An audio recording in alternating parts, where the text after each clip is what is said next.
പറഞ്ഞതാ, മാനവികത ഉണർന്നല്ലോ.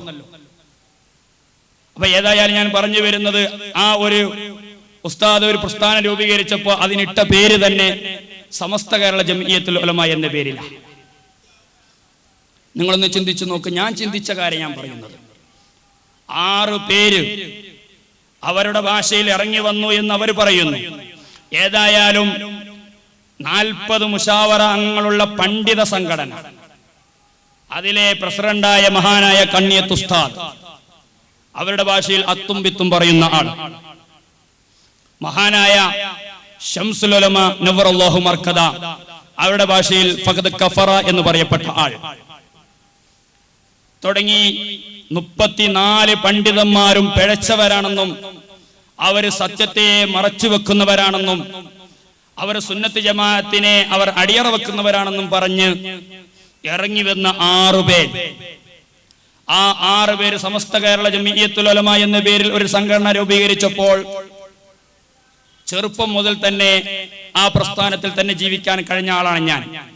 എന്ന് പറഞ്ഞാൽ 1992 പടിഞ്ഞാറത്തറ ശാഖ SBS-ന്റെ സെക്രട്ടറി സ്ഥാനത്ത് തുടങ്ങിയത് എന്റെ ജീവിതം. ചെറുപ്പം മുതൽ ഇന്നത്തെ ഹബീബായ നബി സല്ലല്ലാഹു അലൈഹി വസല്ലം തങ്ങളുടെ സ്ഥാനത്ത് നിൽക്കുന്ന, എന്ന് പറഞ്ഞാൽ അൽ ഉലമാ വറസത്തുൽ അംബിയ, അംബിയാക്കളുടെ അനന്തരാവകാശികളാണ് അൽ ഉലമ. ഈ അൽ ഉലമ എന്നതിലെ ഇന്നത്തെ ഉലമാ ആലിമാണ്, ഏറ്റവും പ്രധാനപ്പെട്ട ആലിമാണ് കാന്തപുരം ഉസ്താദ്. അതുകൊണ്ട് തന്നെ എങ്ങനെയാ ഉസ്താദിനെ സ്നേഹിക്കേണ്ടത്? ചെറുപ്പം മുതൽ തന്നെ ഞാൻ ക്ലാസ്സിൽ കേട്ട് വളർന്ന ആളാണ്. ലാ തജിദു ഖൗമൻ യുഅ്മിനൂന ബില്ലാഹി വൽ യൗമിൽ ആഖിരി യുവാദ്ദൂന മൻ ഹാദ്ദല്ലാഹ വറസൂലഹു വലൗ കാനൂ ആബാഅഹും ഔ അബ്നാഅഹും ഔ ഇഖ്വാനഹും ഔ അശീറതഹും ഉലൈക കതബ ഫീ ഖുലൂബിഹിമുൽ ഈമാന وأيدهم بروح منه ويدخلهم جنات تجري من تحتها الأنهار خالدين فيها رضي الله عنهم ورضوا عنه أولئك حزب الله ألا إن حزب الله هم المفلحون ألا إن حزب الله അല്ലാഹുവിന്റെ പാർട്ടി. അല്ലാഹുവിന്റെ പാർട്ടി എന്നതിനെ ചുരുക്കിയിട്ടാണ് AP എന്ന് പറയുന്നത്. അലാ ഇന്ന ഹിസ്ബല്ലാഹി, ഞാൻ വെറുതെ പറയല്ല. സംഘടനയെ വളർത്തിക്കൊണ്ടുവരുന്നതിൽ മുഖ്യ പങ്ക് വഹിച്ച മാസ്റ്ററായിരുന്ന കീലത്ത് മുഹമ്മദ് മാസ്റ്റർ ഈ ആയത്ത് ഓതിയിട്ടാണ് അലാ, അറിയണം, അന്ന ഹിസ്ബല്ലാഹി, അലാ ഇന്ന ഹിസ്ബല്ലാഹി, അറിയണം, അല്ലാഹുവിന്റെ പക്ഷം മുറുകെ പിടിക്കുന്ന ആളുകൾ, അതായത് അല്ലാഹുവിന്റെ പാർട്ടി, ഹുമുൽ മുഫ്ലിഹൂൻ, അവർ വിജയിച്ചവരാകുന്നു. എന്നാൽ മറുവിഭാഗമോ EK എന്നാണ്. EK എന്ന് പറഞ്ഞാൽ നമ്മുടെ വയനാട് ജില്ലയിലും കോഴിക്കോട് ഭാഗത്തേക്ക് അതിന്റെ ഫുള്ളായിട്ട് പറയുന്ന ഈമാൻ കള്ളൻ എന്നാണ്. എന്ന് പറഞ്ഞാൽ ഈമാനിനെ കട്ട ആൾ എന്ന രൂപത്തിലാണ് പ്രചരിപ്പിച്ചിരുന്നത്. അതുകൊണ്ട് തന്നെ അള്ളാഹുവിന്റെ പാർട്ടി എന്ന രൂപത്തിൽ വിശ്വസിക്കുകയും അതിന്റെ തലപ്പത്തുള്ള ലാ തജിദു ഖൗമൻ യുഅ്മിനൂന ബില്ലാഹി വൽ യൗമിൽ ആഖിരി യുവാദ്ദൂന മൻ ഹാദ്ദല്ലാഹ വറസൂലഹു, ഒരു പ്രമുഖനായ സഹാബി, ആ സഹാബിയുടെ പിതാവ് മഹാനായ നബി സല്ലല്ലാഹു അലൈഹി വസല്ലമ തങ്ങളെ അധിക്ഷേപിച്ചുകൊണ്ട്, ചീത്ത പറഞ്ഞുകൊണ്ട് ജീവിച്ചപ്പോൾ ആ ഉപ്പയെ തന്റെ വാളുകൊണ്ട് വെട്ടിക്കൊലപ്പെടുത്തിയ ആ ഉപ്പയുടെ തലയെടുത്ത സഹാബി വര്യനോട് ഹബീബായ നബി സല്ലല്ലാഹു അലൈഹി വസല്ലം തങ്ങൾക്ക് ചെറിയൊരു നീരസമുണ്ടായിരുന്നു, ഒരു വിഷമമുണ്ടായിരുന്നു.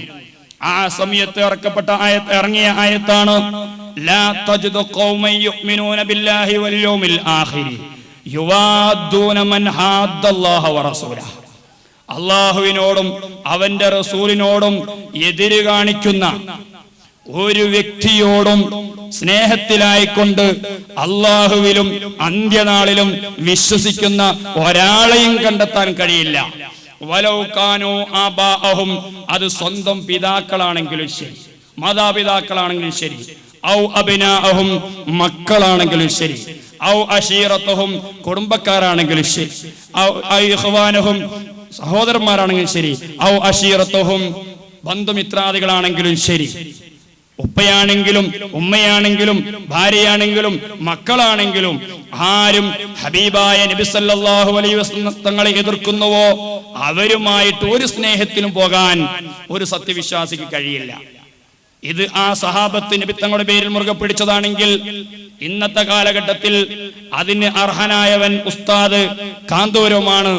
അതുകൊണ്ട് ഇന്ന് ദീനിനെ ഈ രൂപത്തിൽ നിലനിർത്തുന്നതും ലോകത്തടക്കം സുന്നത്ത് ജമാഅത്തിന്റെ യഥാർത്ഥ വിശ്വാസം ജനങ്ങളിൽ എത്തിക്കുന്നത് കാന്തപുരമാണെന്നും, അതുകൊണ്ട് കാന്തപുരത്തെ എതിർക്കുന്ന ആള് സ്വന്തം ഉപ്പയാണെങ്കിൽ ഉപ്പയെ തള്ളിക്കളയണം, സ്വന്തം ഉമ്മയാണെങ്കിൽ ഉമ്മയെ തള്ളണം.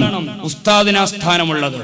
അത് ഭാര്യയാണെങ്കിലും കുട്ടികളാണെങ്കിലും കുടുംബക്കാരാണെങ്കിലും അവരാരെയും അംഗീകരിക്കാൻ പാടില്ല. ഈ ഒരു രൂപത്തിൽ ആ ചെറുപ്പകാലത്ത് തന്നെ സംഘടനയിൽ വളർന്നു വന്നത്. അതുകൊണ്ട് തന്നെ ഞാൻ ഇവിടെ SSFന്റെ പ്രവർത്തകരുണ്ടെങ്കിൽ പറയുന്നു, തുറന്നു പറയട്ടെ, ഞാൻ അധികം വിശദീകരിക്കുന്നില്ല, കാരണം ഒരുപാട് ആളുകൾ പ്രസംഗിക്കാനുണ്ട്. ഞാൻ പറയട്ടെ, ഞാൻ ഇവിടെ എന്ന് എന്ത് നിങ്ങളോട് പറഞ്ഞാലും SSFന്റെ ഓരോ പ്രവർത്തകനും മനം മാറ്റം ഉണ്ടാവാൻ സാധ്യതയില്ല. എന്നോട് ദേഷ്യം പിടിക്കുകയേ ഉള്ളൂ. കാരണം എന്റെ നാട്ടിൽ നുസ്രത്തുൽ മുസ്ലിമീൻ സംഘം എന്ന് പറയുന്ന സമസ്തയുടെ കീഴിലുള്ള മഹല്ല് ജമാഅത്തിന്റെ കീഴിലുള്ള സംഘടന 12 ദിവസത്തെ വയൽ വെച്ചപ്പോൾ ആ വയലിൽ ഒരു ദിവസത്തെ വയൽ കുട്ടി ഹസൻ ദാരിമിയായിരുന്നു. ഞാൻ തന്നെ പറഞ്ഞത്, കുട്ടി ഹസൻ ദാരിമി വന്നിട്ട് പടിഞ്ഞാറത്തിൽ വെച്ചൊരു കാന്തപുരത്തെ പറ്റി ഖമ എന്ന് പറഞ്ഞാൽ ആദ്യ കല്ലെടുത്തറിയുന്ന ആള് ഞാനായിരിക്കും. അതുകൊണ്ട് ഒന്നെങ്കിൽ എന്നെ അറസ്റ്റ് ചെയ്ത് തടങ്കിലിടണം, അല്ലെങ്കിൽ കുട്ടി ഹസൻ ദാരിമിയോട് ഖമ എന്നെ ഉസ്താദിനെ പറ്റി പറയരുതെന്ന് പറയണം. ചർച്ചയായി വിഷയമായി പടിഞ്ഞാറത്ത് അന്വേഷിച്ചാൽ നിങ്ങൾക്ക് അറിയാൻ കഴിയും. കമ്മിറ്റിയിൽ ഞങ്ങൾ ഒരുപാട് ചെറുപ്പക്കാർ ഇറങ്ങി തിരിച്ചപ്പോൾ അവിടെ നിന്ന് പറഞ്ഞു, അവിടുത്തെ ഖതീബ് അബ്ദുൽ ബാരി ദാരിമി പറഞ്ഞു, ഒരു കാരണവശാലും പ്രസംഗത്തിൽ കുട്ടി ഹസൻ ദാരിമി ഉസ്താദിനെ പറ്റി പറയാൻ ഞങ്ങൾ സമ്മതിക്കില്ല എന്ന് പറഞ്ഞിട്ട് ആ പ്രസംഗം ഞങ്ങൾ അതിനുള്ള അനുവാദം കൊടുത്തു. സമസ്തയുടെ മഹല്ല് തന്നെയാ. പക്ഷെ ആ രംഗത്ത് ഉസ്താദിനെ പറ്റി ഒന്ന് പറയുന്നതും ഇവിടത്തെ ഒരു SSF കാരണം ഇഷ്ടപ്പെടുകയില്ല. അങ്ങനെയാ ഉസ്താദിനെ സ്നേഹിക്കുന്നത്. ഈ രൂപത്തിലാണ് ഞങ്ങൾ സംഘടനയിൽ വളർന്നു വന്നത്. ഞാൻ പറഞ്ഞു വരുന്നത്, ഇങ്ങനെയെല്ലാം സംഘടനയിൽ വളർന്നിട്ടും കാന്തപുരത്തെ പറ്റി മനസ്സിലാക്കിയത് ഞങ്ങളൊക്കെ കുറെ, നിങ്ങളൊക്കെ മഹാനായ ഇസ്മായിൽ സക്കാഫി പറഞ്ഞതുപോലെ, നേരത്തെ നമ്മുടെ തങ്ങൾ പറഞ്ഞതുപോലെ നിങ്ങളൊക്കെ നേരത്തെ അദ്ദേഹത്തെ പറ്റി മനസ്സിലാക്കി. ഞങ്ങൾക്കൊക്കെ ഇപ്പോഴേ അദ്ദേഹത്തെ പറ്റി മനസ്സിലാക്കാൻ കഴിഞ്ഞിട്ടുണ്ട്. വളരെ നേരം വൈകിയാ മനസ്സിലാക്കി. പക്ഷേ ഞങ്ങൾ മനസ്സിലാക്കിയപ്പോൾ നിങ്ങൾ മനസ്സിലാക്കിയതിനേക്കാളും ഗുരുതരമാണെന്ന് ഞങ്ങൾക്ക് തോന്നി. അതാ ഞാൻ പറഞ്ഞു വരുന്നത്. കാരണം എന്റെ സ്വന്തം പിതാവ് എന്നോട് 2010 ജനുവരി 16 തളിപ്പറമ്പിൽ വെച്ച് ഞാൻ സംഘടനയിലേക്ക് വന്ന കാര്യം പറഞ്ഞപ്പോ തളിപ്പറമ്പ് SSFന്റെ നഗരസഭാ പ്രസിഡന്റ് അബ്ദുള്ള സൈനി മൊയ്യം എന്നെ വിളിച്ചു പറഞ്ഞത്, നിങ്ങൾക്ക് മാതാപിതാക്കളുടെ കുരുത്തക്കേടാണ്. ഞാൻ ചോദിച്ചു, ഞാൻ അബ്ദുള്ള സൈനിയോട് പറഞ്ഞു, മാതാപിതാക്കളെ ഉസ്താദിനെയും കുരുത്തക്കേടാന്ന് എനിക്ക് ഇങ്ങനെ സംഭവിച്ചെന്ന് പറഞ്ഞു. ഞാൻ സൈനിയോട് പറഞ്ഞു, നിന്നെ ഞാൻ തഖ്വീൽ ലിസാൻ മീസാ മുതൽ തഖ്വീൽ ലിസാനും ഖത്തറിനതേക്ക് ഓർത്തുന്നത് ഞാനാണല്ലോ. എന്റെ ദർസ് പഠിച്ചതാ. എന്റെ ഉസ്താദ് എന്നെയാ ദർസിൽ വന്ന പുതിയ കുട്ടികളെ പഠിപ്പിക്കാൻ ഖത്തറിനത് വരെ ഞാനാ ഓതിക്കൊടുക്കാറ്. എരുമാട് വെച്ചൊക്കെ ഞാൻ ദർസ് കുട്ടിയെ ഓതി കൊടുത്തിട്ടുണ്ട്. ഏതായാലും നിനക്ക് ഓയ്ത്തുന്നത് ഞാനാണല്ലോ, അപ്പൊ നിന്റെ ഉസ്താദ് ഞാനല്ലേ? അതൊരു കാര്യം അവിടെ നിൽക്കട്ടെ, എന്നെയാണല്ലോ നീ ഭീഷണിപ്പെടുത്തിയത്. മറ്റൊരു കാര്യം, മാതാപിതാക്കളെ കുരുത്തക്കേടാ.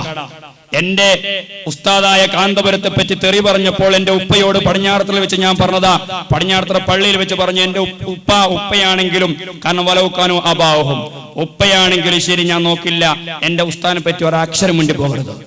ഞാൻ പറഞ്ഞതാ. എന്റെ ഉപ്പ ഇന്നും ജീവിച്ചിരിപ്പുണ്ട്. നിങ്ങൾക്ക് വന്ന എന്റെ നാട്ടുകാരോട് ചോദിക്കാം. അന്ന് മഹല്ല് പ്രസിഡന്റ് ഡോക്ടർ ഇബ്രാഹിമാണ്, അദ്ദേഹം ജീവിച്ചിരിപ്പുണ്ട്. ഞാൻ പറഞ്ഞപ്പോ ഉപ്പ പറഞ്ഞു, നീ എന്താ കാണിക്കുക? ഞാൻ പറഞ്ഞു, നിങ്ങൾക്ക് ധൈര്യം ഉണ്ടോ ഒന്നും കൂടി ഉസ്താദിനെ പറ്റി പറഞ്ഞ? ഉപ്പ മുകളിലേക്ക് കയറിപ്പോയി, പള്ളിന്റെ മുകളിലേക്ക്. ഞാനും കയറിപ്പോയി പള്ളിന്റെ മുകളിലേക്ക്.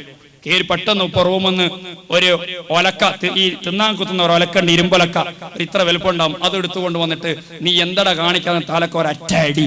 തലയുടെ ഈ ഭാഗം പൊട്ടിയപ്പോ ഞാൻ പിന്നെ രക്തം കയ്യിലായപ്പോ പിന്നെ അവിടെ നിന്നില്ല, തിരിഞ്ഞു ഓടി ഹോസ്പിറ്റലിലേക്ക്, ഡോക്ടർ ഹോസ്പിറ്റലിൽ പോയി ഡോക്ടറോട് കാര്യം പറഞ്ഞു. അവിടുന്ന് സ്റ്റിച്ച് ഇടുകയാണ് ചെയ്തത്. അന്ന് ഈ പ്രശ്നം APK പ്രശ്നമാക്കി മാറ്റാൻ ശ്രമിച്ചെങ്കിലും ഇബ്രാഹിം ഡോക്ടറുടെ ഇടപെടൽ മൂലം അതില്ലാണ്ടാവുകയാണ് ചെയ്തത്. ഞാൻ അബ്ദുള്ള ദൈനോട് പറഞ്ഞു, ഞാൻ മർക്കസിൽ വന്നതും ഞാൻ AP ഭാഗത്ത് പ്രവർത്തിക്കുന്നത് എന്റെ ഉപ്പാക്ക് ഇഷ്ടമില്ലായിരുന്നു. ഇപ്പോഴാണ് എന്റെ ഉപ്പാക്ക് സന്തോഷമായത്. അതാണ് ഉപ്പാന്റെ പൊരുത്തക്കേടെങ്കിൽ ആ പൊരുത്തക്കേട് ഞാൻ അങ്ങനെ തന്നെ അനുസരിച്ചു കൊള്ളും. അങ്ങനെ ആയിക്കൊള്ളട്ടെ. കാരണം ഉപ്പാക്ക് ഇഷ്ടപ്പെട്ട സംഘടനയിലേക്ക് ഞാൻ വന്നതാണ് പൊരുത്തക്കേട് എങ്കിൽ, ഉപ്പയെ അനുസരിച്ചതാണ് പൊരുത്തക്കേടെങ്കിൽ, ആ പൊരുത്തക്കേടിൽ തന്നെ ഞാൻ ജീവിച്ചു കൊള്ളാമെന്ന് ഞാൻ പറയും.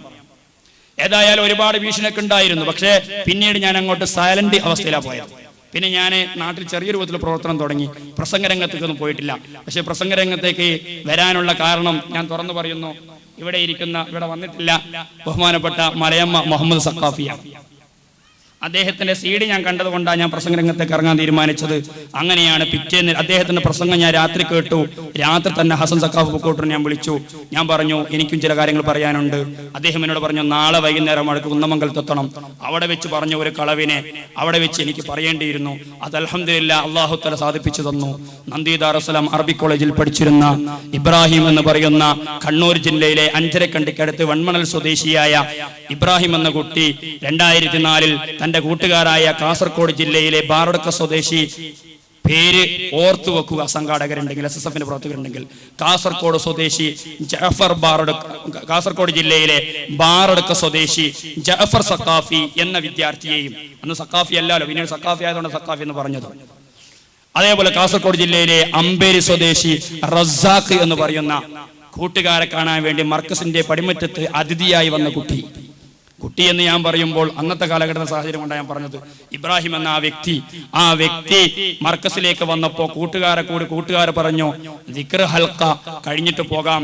ആ ദിക്ർ ഹൽക്കയിൽ പങ്കുകൊള്ളാൻ പള്ളിയിൽ നിന്ന് കുട്ടിയെ അടിക്കാൻ തീരുമാനിക്കുകയും അങ്ങനെ ചില കുട്ടികൾ ചേർന്ന കുട്ടികളെ പേര് പറയുന്നു. ഇവിടെ ഉണ്ടെങ്കിൽ എഴുതിയെടുക്കാം, റെക്കോർഡ് ചെയ്യപ്പെടുന്നുണ്ടല്ലോ. ഒന്ന് യൂസുഫ് കൂത്താളി AP സ്ഥാന്റെ ഖാദിമാണ്. പിന്നെ അക്ബർ മൂനാടി 1ാം ക്ലാസ് മുതൽ മർക്കസിലുള്ള വിദ്യാർത്ഥിയാണ്. സിദ്ദീഖ് അരിയൂർ സഖാഫിയാണ്. പിന്നെ ഇവർ തുടങ്ങി നാസർ സഖാഫി അവിടെയുള്ള ഓഫീസറാണ്. തുടങ്ങിയ ആളുകൾ അതിക്രൂരമായി പീഡിപ്പിച്ചതോടുകൂടിയാണ് മാനസികമായി മർക്കസിലെ കുട്ടികളുടെയും ശരിയായ അവസ്ഥ മനസ്സിലാക്കിയത്. ഞാൻ അവസാനിപ്പിക്കുന്നു. ഉസ്താദ്മാർ ഇവിടെ എത്തിയിട്ടുണ്ട്.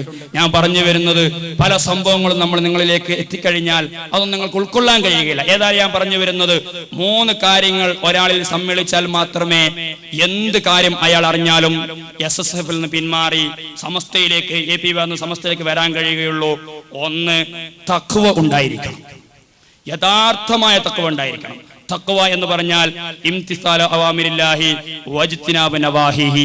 തഖ്വ ഇല്ലാത്ത മനുഷ്യനാണ് ആ മനുഷ്യൻ എന്ന് ഞാൻ പറയുമ്പോൾ നിങ്ങൾക്ക് അംഗീകരിക്കാൻ കഴിയില്ല. പക്ഷേ അതെന്റെ അനുഭവമാണ്. അതുകൊണ്ടാണ് ഞാൻ പഠിക്കാൻ തീരുമാനിച്ചത്. മറ്റൊന്ന് തഖ്വ യഥാർത്ഥമായ തഖ്വ വേണം. കുറെ ഇബാദത്ത് ചെയ്യലല്ല തഖ്വ. അല്ലാഹുവിനെ രഹസ്യമായും പരസ്യമായും ഭയപ്പെടുക, അതാണ് തഖ്വ. തഖ്വ വേണം. രണ്ടാമത് കാന്തപുരം പറഞ്ഞു സാമ്പത്തികമായ ഒരു ലാഭം കിട്ടാതിരിക്കണം. 3 കാന്തപുരത്തെ ശരിക്കും അറിയണം. ഈ 3 കാര്യങ്ങളും ശരിയായ വണ്ണം അറിഞ്ഞാൽ മാത്രമേ ആ വിഭാഗത്തിൽ നിന്ന് യഥാർത്ഥമായ സമസ്തയുടെ പാന്താവിലേക്ക് ഒരാൾക്ക് വരാൻ കഴിയുകയുള്ളൂ. അല്ലാതെ